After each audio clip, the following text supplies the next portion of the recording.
저번 영상에서 생물학적인 허리 전만의 중요성을 이야기하며 예고했던 대로 허리 전만과 척추 질환의 관계를 살펴보겠습니다. 이번 영상은 여러 연구 결과와 서울대병원 재활의학과 정성근 교수님의 저서 100년 허리, 그리고 뉴만 교수님의 저서 운동 및 운동치료의 바이블이라 할 수 있는 뉴만 운동학을 참고해 제작했습니다. 허리 질환에 대해 충분히 이해하고 잘 대처하고자 하신다면 끝까지 시청하시길 바랍니다. 평생 동안 전체 인구 중에 80%가 척추 질환 및 통증을 경험하며 항상 전체 인구 중에 20%는 현재 통증을 겪는 중이라고 한다. 건강보험심사평가원에서 집계한 2021년 척추 질환자는 1131만 명으로 전체 인구의 22%를 차지하는 것으로 나타나 전 국민 5명 중에 1명이 척추 질환으로 진료를 받았다. 대한통증학회가 2014년 9월 실시한 척추수술 환자 만족도 조사에서 전체 환자의 약 23%만이 척추수술에 만족한다고 응답했으며 환자 75%는 수술 경과에 대해 불만족하거나 향후 재수술에 대해 부정적인 입장을 밝혔다고 한다. 2014년 허리 디스크로 인한 통증을 호소하는 환자에 대한 국내 후양적 연구에서 5에서 10% 정도의 소수만이 보존적 치료에 실패하여 수술이 필요하며 수술 치료 후에도 10에서 20%의 환자는 회복하지 못한다고 보고했다. 수년 동안 이곳저곳을 다니다가 나에게 찾아오셨던 분들을 통해서 보존 치료나 수술 치료로 회복하지 못한 많은 사람들이 최소한 수년 동안을 이곳저곳을 헤매고 다니면서 지속되거나 점점 더 심해지는 끔찍한 고통 속에 전전긍긍한다는 사실을 나는 알게 됐다. 이 영상이 지금도 어딘가에서 고통받고 계실 분들께 작은 도움이라도 될 수 있기를 바란다. 허리뼈는 이렇게 생겼습니다. 이 부분이 척추뼈 몸통인데요. 위아래 척추뼈에 몸통을 연결해주는 연골이 있는데 이 물렁뼈가 바로 그 이름도 유명한 척추 디스크, 추간판입니다. 디스크가 이렇게 척추뼈 몸통을 연결해서 척추뼈 몸통 사이 관절을 만들어줍니다. 일반적인 움직이는 관절에서는 뼈끼리 연결해주는 역할을 인대가 하고 충격 흡수 장치 역할을 관절 속에 있는 물렁뼈가 하는데요. 디스크는 뼈끼리 연결하면서 충격도 흡수해주는 역할을 동시에 합니다. 또한 뼈끼리 적당한 간격을 두고 서로 떨어져 있을 수 있게 하는 간격 장치 역할도 하여 전체 척추 길이의 25%를 차지하는데요. 만약 간격 장치가 없다면 단단한 뼈끼리 딱 달라붙어서 조금도 움직일 수가 없는데 디스크가 있어서 척추뼈 몸통 사이 관절을 여러 방향으로 구부리고 비틀며 움직일 수 있습니다. 게다가 앞쪽은 높고 뒤쪽은 낮은 디스크의 쐐기 모양 때문에 허리의 생체 역학에서 매우 중요한 허리 전만에 디스크의 모양이 무려 90%를 기여하고 척추뼈의 몸통은 10% 기여하는 것으로 알려져 있습니다. 이런 역할을 하는 이 물렁뼈의 구조는 섬유태라는 섬유질로 이루어진 둥근 고리가 15개에서 20개가량이 겹겹이 겹쳐져 있습니다. 이 둥근 고리의 속 중심에는 70에서 90%가량의 수분이 여러 물질과 함께 겔 형태를 이루고 있는 수액이 있습니다. 디스크가 충격 흡수 장치 역할을 할 수 있는 건 이렇게 내부에 수액이 있기 때문에 정수압에 의해서 부하를 분산시키고 이동시킬 수 있기 때문입니다. 허리뼈의 아래에 있는 엉치뼈의 바닥부는 원래 앞쪽과 아래쪽으로 경사져 있어 서 있는 동안 약 40도의 엉치 수평각을 형성하게 됩니다. 이 각도는 허리의 디스크와 함께 허리 전만 구조에 중요한 역할을 합니다. 연구에 의해 밝혀진 바에 따르면 허리 디스크 환자들에게서 엉치 수평각과 디스크 두께의 감소가 나타났습니다. 척추뼈 몸통으로부터 뒤쪽으로 돌출되어 뻗는 뼈대와 관절을 후관절이라고 합니다. 아랫뼈에 위쪽을 향하는 관절면이 있고 윗뼈에 아래쪽을 향하는 관절면이 있어서 평평한 관절면끼리 맞닿은 평면관절을 형성합니다. 척추뼈에서 뒤쪽으로 돌출된 후관절과 아래쪽을 향하는 관절면은 갈고리 형태의 구조를 만듭니다. 위 척추뼈는 아래 척추뼈의 위에 갈고리를 걸어서 얹어집니다. 뼈 갈고리와 면 관절은 척추의 모든 움직임에 대하여 비정상적인 양을 제한하고 움직임의 정상적인 양과 방향을 가이드합니다. 척추의 움직임을 설명하기 위한 용어로 접근과 분리를 사용합니다. 후관절의 움직임은 척추를 굽힐 때 윗뼈가 아랫뼈에 대하여 위쪽과 앞쪽으로 미끄러지고 척추를 펼 때는 아래쪽과 뒤쪽으로 미끄러집니다. 허리의 척추뼈 몸통 사이 관절에서의 움직임은 허리를 굽히면 척추뼈 몸통의 앞쪽이 접근하면서 디스크 앞쪽이 압박되고 척추뼈 몸통의 뒤쪽은 분리되면서 늘어나기 때문에 수액은 뒤쪽으로 밀리고, 허리를 펴면 반대로 접근과 분리가 일어나면서 수액은 앞쪽으로 밀립니다. 똑바로 서 있는 자세 동안 정상 디스크와 후관절은 각각 부하의 약 80%와 20%를 지지하는데, 허리가 굽으면 후관절의 부하가 디스크로 이동합니다. 디스크의 앞쪽이 가장 탄력적이고 뒤쪽이 가장 약합니다. 허리가 많이 굽혀질수록 뒤쪽 섬유가 과신장되는 것과 더불어 뒤쪽으로 밀리는 수액의 정수압까지 높게 가해지기 때문에 손상 위험성이 높아집니다. 디스크가 손상되는 어떤 경우에는 수액에서 나온 물질이 척수나 신경뿌리를 침범하는데, 이런 통증성 손상을 추간판 탈출증이라 합니다. 척추의 아래쪽 분절들에서 디스크 퇴행의 발생률이 높기 때문에 디스크에 대한 대부분의 자료들이 허리 영역에서 수행된 연구들의 기초를 두고 있으며, 실제로 손상이 가장 흔히 일어나는 부분이 물렁뼈인 디스크입니다. 기억해둘 것은 허리뼈가 구부러진 상태에서 힘을 받으면 디스크의 뒤쪽 섬유가 잘 찢어지고, 꼿꼿이 펴서 힘을 받으면 웬만해서는 손상을 받지 않다가 아주 강한 힘이 가해지면 종판이 손상된다는 점입니다. 종판은 성장기 동안 성장판으로 기능하며 디스크와 직접적으로 강력하게 연결되어 있는 척추뼈 몸통의 윗면과 아래면 대부분을 덮고 있는 비교적 얇은 연골성 결합 조직입니다. 전체 척추 질환의 진행 과정은 다음과 같습니다. 손상은 디스크 자체 손상 및 종판의 손상을 포함합니다.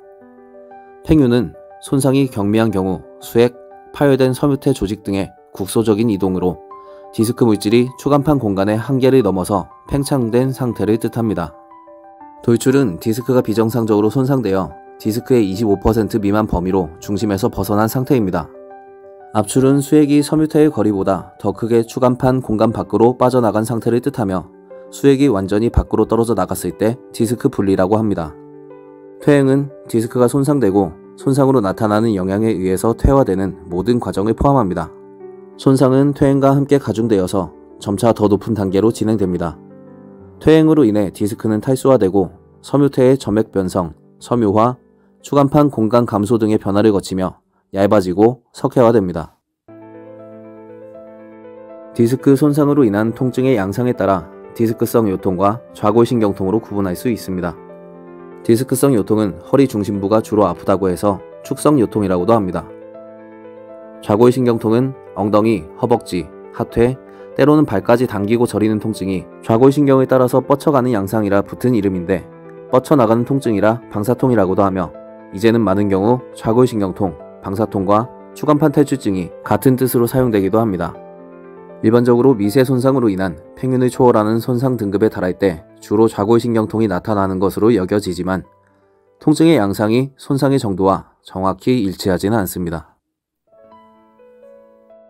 디스크 내부 손상이라 부르는 미세 손상의 경우, 허리가 아픈 적이 없는 사람들의 허리를 MRI 영상으로 찍어 들었다가 심한 요통이 발생한 다음 다시 찍은 MRI 영상과 비교했는데, 심한 좌골신경통이 있던 2명을 제외하고는 모두 아프기 전후 큰 차이가 없었다는 연구 결과가 있습니다. 지금 당장 허리가 아프지 않을 뿐만 아니라 평생 동안 허리가 아픈 적이 한 번도 없는 사람들의 64%에서 디스크의 병변이 있었고, 이 중 디스크 탈출에 해당하는 사람도 28%였다는 보고도 있으며, 추간판 탈출증 환자들의 대상으로 보존 치료를 동반하여 생체 조직이 자연 치유되기를 수개월 기다린 후 MRI를 다시 찍은 결과 63.7%에서 탈출된 디스크가 줄어들고 13%에서는 탈출된 디스크가 흔적도 없이 사라졌으며, 디스크 탈출의 정도가 심하면 심할수록 탈출된 디스크의 크기가 더 많이 줄어들었다는 사실이 발견되기도 했습니다. 이처럼 통증과 검사 결과가 일치하지 않으며 손상이 심한 경우보다 손상이 경미한 경우에 예후가 좋지 않을 때가 흔합니다.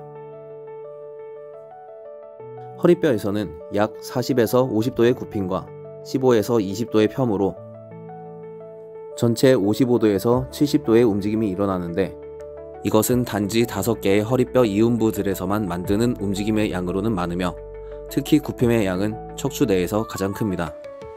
이에 따라 굽힘에 견디는 힘을 제공하는 여러 구조물들이 존재합니다. 앞세로 인대는 추간판의 앞면과 섞여 강화시키는 작용을 하고 펴에 저항합니다. 황색 인대는 척추관의 뒤쪽 벽을 형성하며 굽힘에 저항합니다. 가시 사이 인대는 가시돌기 사이를 연결하고 굽힘에 저항합니다. 가시 끝 인대는 가시돌기 끝부분을 연결하고 굽힘에 저항합니다.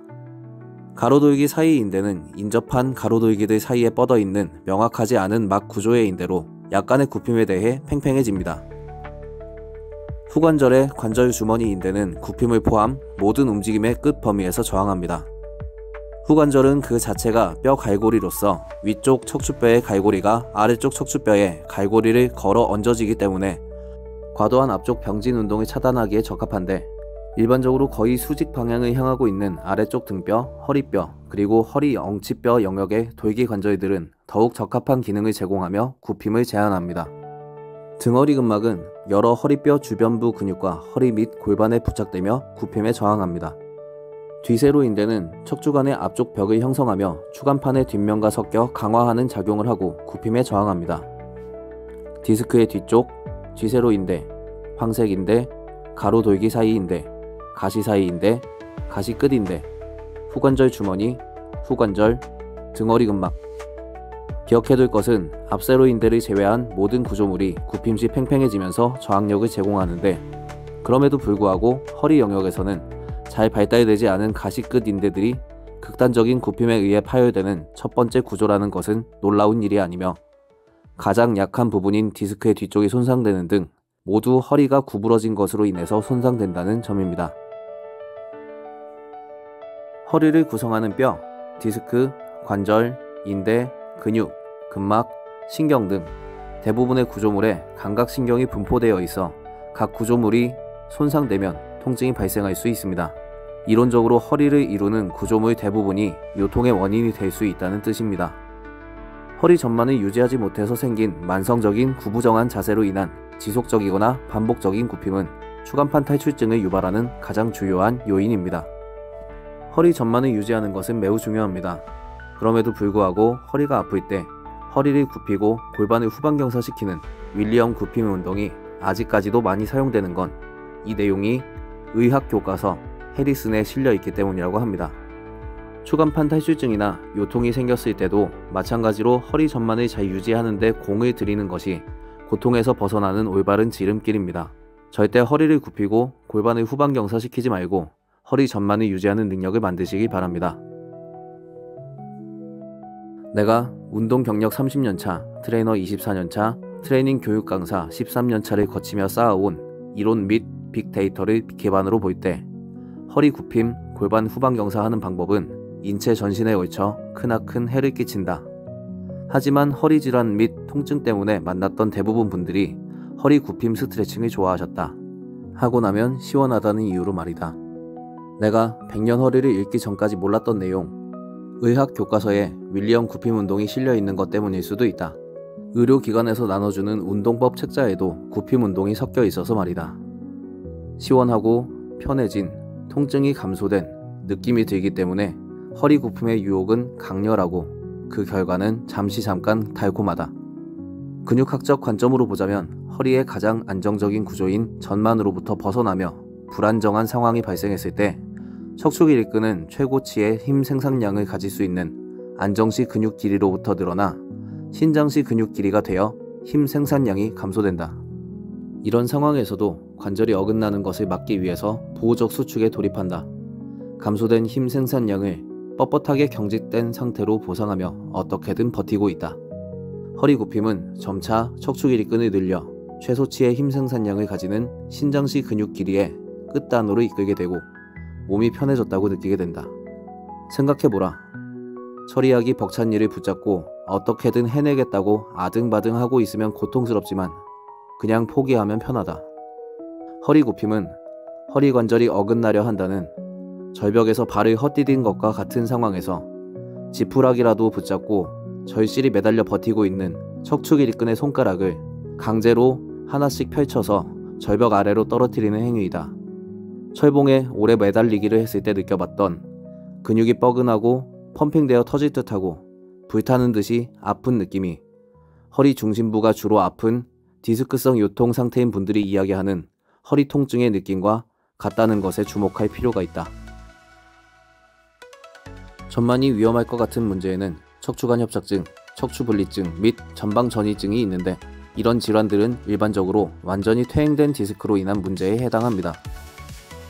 척추관 협착증은 디스크가 퇴행되어 제 기능을 못하게 되면 후관절이 무리가 되어 같이 손상을 받아 퇴행되는 후관절증과 관련이 깊습니다. 디스크와 후관절의 손상과 퇴행은 항상 같이 진행되기 때문에 디스크가 완전히 얇아질 정도로 퇴행되면 후관절 또한 완전히 퇴행되는데, 이것으로 인해 척추 사이 구멍의 면적이 감소되어 협착되고 척추신경 뿌리를 압박할 수 있습니다.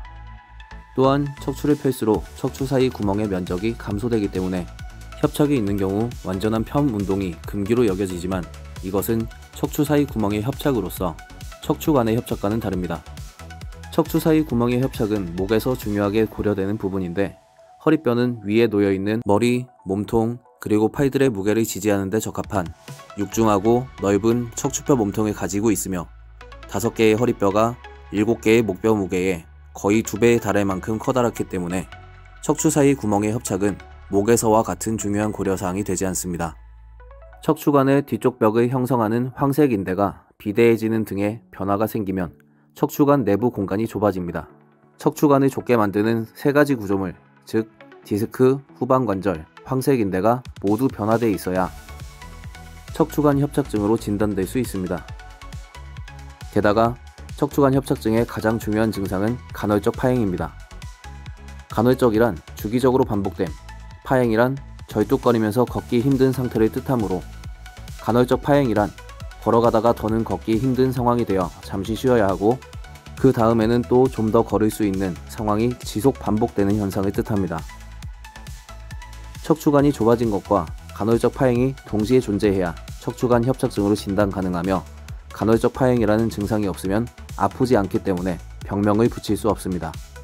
보통 사람 중 50대 이상은 64%, 60대의 80%, 70대의 83%, 80세 이상은 93%에서 척추관이 중증도 이상으로 좁아져 있는데, 척추관이 중증도 이상 좁아진 사람의 17.5%에서만 허리 통증, 좌골신경통, 감각 이상, 근력 약화라는 협착 증상을 겪으며, 나머지 82.5%는 척추관이 심하게 좁아져 있어도 전혀 아프지 않은 상태로 살아간다고 합니다.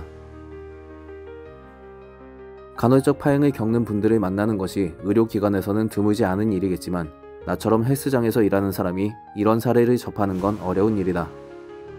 나는 지금껏 단 2번 간헐적 파행 사례를 경험해봤다. 그중 더 고령인 분이 당시 83세 남성이었는데 지팡이 없이 거동하지 못하면서 100m가량 걸으면 걷기 힘든 상황이 되어 그대로 바닥에 앉아 몇 분 정도는 쉬어야 했다. 걷다 보면 점차 다리의 감각이 느껴지지 않게 되다가 갑자기 다리 힘이 풀리면서 몇 번 넘어진 이후로는 다리 감각이 어느 정도 둔해지면 앉아서 쉬기를 반복하며 다닌다고 하셨다. 20여 년간 진료를 봐주신 대학병원의 지인께서 수술을 권했으나 내 나이가 83인데 이 나이에 수술하고 멀쩡히 일상생활이 가능하게 몸이 나을지도 모르겠고 앞으로 살아봐야 얼마나 더 살 줄도 모르는데 그만한 수술비를 써야 할까 하는 생각이 들어서 수술은 안 하고 싶어가지고 나는 화끈 매콤한 농담을 나에게 하시면서 운동을 시켜주길 바라셨다. 나는 내가 알고 있던 허리 전만을 만들어 유지하는 데 도움이 되는 모든 방법을 동원했고 협착 증상은 그리 오래지 않아 없어졌다. 10회 계약 후 레슨을 진행했는데 10회를 채우시고는 이제 본인이 알아서 운동하시겠다며 가셨다. 벌써 9년 전 일이라서 정확히 기억나진 않지만 일상생활에 아무런 문제 없이 너무 좋다고 말씀하시며 마지막 2회에서 3회 레슨을 나오기 귀찮아 하셨던 기억으로 미루어 볼 때 횟수로는 7, 8회가량, 기간으로는 약 4주가량 걸렸던 것으로 기억된다.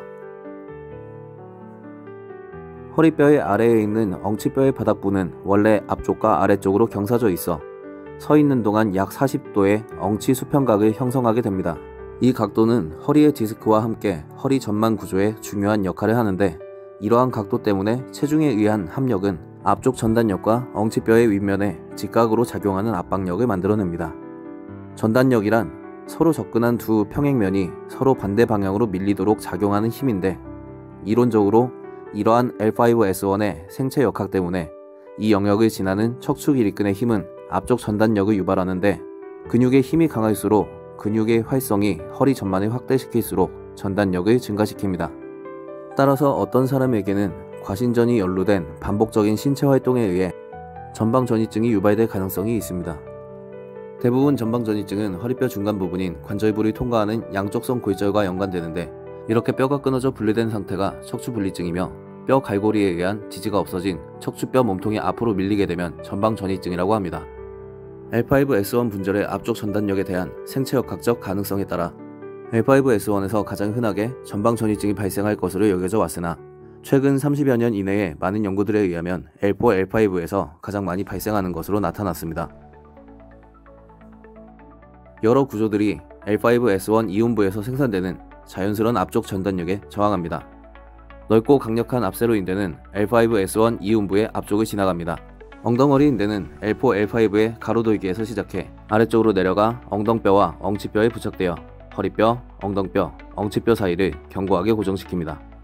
넓고 강한 L5-S1 후관절의 관절면들은 거의 관상면을 향하고 있어 이 부위에서 발생하는 앞쪽 전단력에 저항하는 데 이상적입니다. 이러한 저항은 L5-S1 후관절 안에 압박력을 만들어내며 강력한 뼈를 통한 안정화를 제공합니다. 척추 길이끈에 의해서 생산된 앞쪽 방향의 전단력은 1차적으로 L5-S1 이음부에서 일어나고, 대개 허리 영역 전체에 걸쳐 일어나지는 않습니다. 정상 자세에서의 중간 허리뼈 몸통들의 위 관절면은 일반적으로 좀 더 수평 방향에 위치하고 있어서 이 영역을 지나는 척추 길이끈의 힘은 뒤쪽 전단력을 발생시키고, 신체 앞쪽에 주어진 부하를 들어 올리는 동안에 발생되는 앞쪽 전단력에 대한 저항을 제공합니다. 이처럼 앞쪽 전단력에 대한 적절한 카운터가 발생하는 적절한 안정화가 없다면 어떤 사람에게는 전방전이증 유발의 가능성이 증가됩니다. 허리가 굽혀진 채로 신체 앞쪽에 주어진 부하를 들어 올리거나 들어 올리는 동안에 허리가 굽혀지면 골반이 후방경사되면서 뒤쪽과 아래쪽으로 밀리며 5번 허리뼈의 아래에서 엉치뼈가 뒤쪽으로 밀리는 뒤쪽 전단력이 발생됩니다. 결과적으로 이것은 5번 허리뼈가 엉치뼈에 대해서 앞쪽으로 밀리는 것과 같습니다. 세계 최고 권위의 의학 잡지에 실린 보고서에 따르면 요통의 97%는 기계적인 원인으로 발생하는데, 이들 중 4%를 차지하는 골절을 빼면 전체 요통의 93%가 디스크 손상 때문이라고 볼 수 있습니다. 골절 중의 일부분을 척추분리증 및 전방전이증이 차지합니다. 과신전에 의한 과전만, 과굴곡에 의한 일자허리, 양쪽 모두에서 전방전이증이 발생하며, 과굴곡의 경우 후방전이증의 유발 인자로도 사료되기 때문에 전이증에서도 과굴곡에 의한 유발률이 높습니다. 전방전이증의 경우 여러 연구에서 11세에서 16세 사이에 대부분 발생하여 주로 청소년 성장 시기에 일어난다고 하였으며, 이들은 피로골절을 일으킬 만한 힘든 운동에 관여하고 있었다고 보고됐습니다. 20대에서 30대 성인에게서는 거의 발생하지 않고 주로 50대 이후로 퇴행에 의해서 발생하는데 여성에게 더 흔한 것으로 나타났습니다. 전방전이증은 진행성이기에 진행되지 않는 것이 중요하며, 낮은 등급의 전방전이증은 가급적 수술을 하지 않는 것이 예후가 좋다고 알려져 있기 때문에 전방전이증에서 가장 먼저 고려되어야 할 치료는 안정과 보존적 치료이며, 통상적으로 증상이 있는 전방전이증 환자의 10에서 15%만이 수술적 치료가 필요하다고 알려져 있습니다. 후방전이증의 경우 L5-S1 전방전이증 환자의 44%에서 L4, L5에 후방전이가 있는 것을 발견했다는 보고가 있으며, 후방전이증에서 전방전이증 및 대조군에 비해 L4, L5와 L5-S1 추간판 높이의 감소 및 허리 전만각의 감소가 통계학적으로 유의하게 나타났습니다. 후방전이에 관여하는 인자로서 추간판 높이의 감소와 전만각의 감소로 사료되며, 임상적 측면에서는 수유전 허리 통증이 후방전이증에서 전방전이증보다 유의하게 높았습니다. 허리의 정상 전만 상태에서의 전단력이란 아래쪽 허리 영역의 척추뼈 몸통 사이 관절 방향 때문에 활성된 척추 일위근의 힘이 결과적으로 뼈를 앞쪽으로 미는 힘으로 작용하지만, 제대로 조절된다면 척추 전체 영역에 걸쳐 비교적 고정된 아래쪽 뼈에 대해서 위쪽 뼈를 뒤로 당기는 방향으로 일관된 단방향성의 운동학을 추진한다. 하지만 앞서 살펴본 바와 같이 구분 허리가 동반된 척추 전체의 운동학은 심각하다. 골반이 후방경사됨에 따라 엉치뼈가 뒤쪽과 아래쪽으로 밀리고 5번 허리뼈 또한 엉치뼈 위에서 앞쪽으로 밀린다.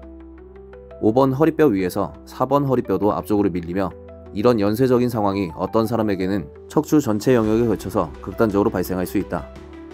상대적인 아래쪽 뼈와 위쪽 뼈가 서로에 대해서 뒤쪽과 앞쪽으로 밀리는 비일관적인 양방향성 운동학은 디스크에 많은 부하를 집중시키고 디스크, 후관절, 여러 수동적 구조물들의 과도한 압박력, 접촉압력, 전단력, 신연력을 유발한다. 전방전이증은 척추 여러 구조물들의 퇴행 이후 발생 빈도가 주로 높다. 전방전이증 이외에 심각한 특정 질병이 없으며 수술을 받은 과거력이 없는 전방전이증 환자 120명을 대상으로 시행한 MRI를 이용한 방사선학적 연구 결과 전이 정도가 클수록 다혈근의 약화를 기립근이 보상하는 것으로 나타났다. 또한 여성에게서 장요근, 다혈근, 기립근의 약화가 남성보다 크게 나타났으며 고령일수록 장요근, 다혈근, 기립근의 약화가 크게 나타났다. 근육학적으로 다혈근은 허리의 후방 중심부에 위치하며 허리 안정성에 가장 중요한 역할을 한다. 장요근은 허리 앞쪽에서 위치하여 허리 안정성과 관련이 깊으며 여러 연구들에서 디스크 간격 등이 장요근의 약화와 유의한 상관성을 보이는 것으로 보고됐으나 전이 정도와는 유의한 관련성은 없는 것으로 나타났다. 하지만 위 연구에 여성과 고령자 및 여러 연구들에서 유의한 약화가 관찰되는 만큼 허리 질환자를 대상으로 운동을 통한 중재를 꾀할 때 다혈근과 장요근에 대한 강화 운동이 필수적으로 고려돼야 할 것이다. 여성의 경우 이전 영상에서 간략하게 다루었던 진화생물학적 변화로 나타난 해부학적, 생물학적 요인을 고려해야 한다. 어딘가에서 고통받고 계실 분들께 작은 도움이라도 될 수 있기를 바라며 이 영상을 만들었습니다. 운동을 매개체 삼아 제가 직접 영향을 끼칠 수 있는 소수의 한정적인 분들을 제외하면 현실적으로 대부분 분들과 일생 동안 일면식이 없을 겁니다. 아무런 접점이 없더라도 추천드릴 수 있는 쉽게 따라할 수 있으면서 리스크가 없는 높은 확률로 도움이 될 수 있는 유일한 방법이 있어서 한 말씀 올립니다. 현재 갑작스러운 허리 통증 또는 디스크로 인한 고민 때문에 시청하신 분들께서는 정성근 교수님의 백년허리 꼭 읽어보시기 바랍니다. 한 분야의 대가다운, 핵심을 관통하는 날카로운 통찰력을 바탕으로 누구나 쉽게 이해할 수 있게 쓰인 접근성이 정말 좋은 책입니다. 책을 읽어보신 다음에 유튜브 정성근 TV도 있으니 허리 전만을 만드는 신전 자세를 하실 때 보면서 참고하시고요. 가까운 병원에 가셔서 진료는 반드시 받으셔야 하며 결과에 따라 치료의 방향을 듣고 선택하셔야 합니다. 하지만 잘 모르는 상태로는 선택하기가 어렵기 때문에 어쩔 줄 몰라 하며 고민만 하시는 분들을 많이 봅니다. 책부터 먼저 한번 읽고 병원에 가시는 것이 시간 낭비 없이 현명한 선택을 하시는 가장 빠른 방법입니다. 지금까지 머스큘러로지 채널의 신유수였습니다. 시청해주셔서 감사합니다.